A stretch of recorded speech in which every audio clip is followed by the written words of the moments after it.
ต้องเอาเลยบาทบุญเนี่ยจะปีมุนกันนองนี้เนี่ยไอ้คนจะเป็นเนี่ยเราหนึ่งกวนเนี่ยปีนี้เรามาเยี่ยมเรากรองปี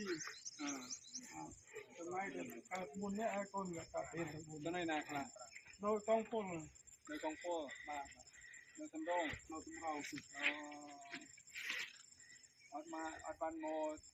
ทำในทำนองเย็นแต่อัดซื้อของมันโมเป็นเดือดโดยมาแต่ทำไงยังเรียนตรัมบ่เรียนตรัมก็เลยปีก็เลยลางมองมันมองเป็นบุญดานมองมันมองไปมองไป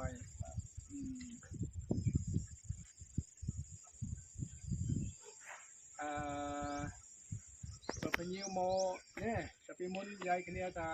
พญิวต่างปีค้างมาเที่ยวมาเลยก็เอามาเที่ยวมาเลยจะอันมีปัญหาเจ้บาดมาเลยสำนัก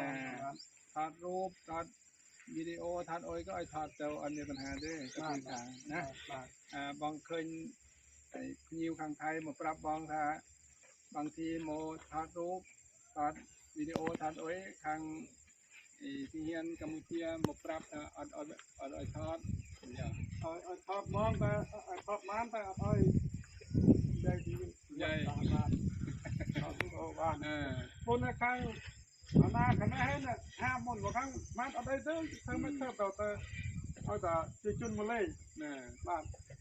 เราขณะจะห้ามเราก็ห้ามไม่เกี่ยวกับบ้าน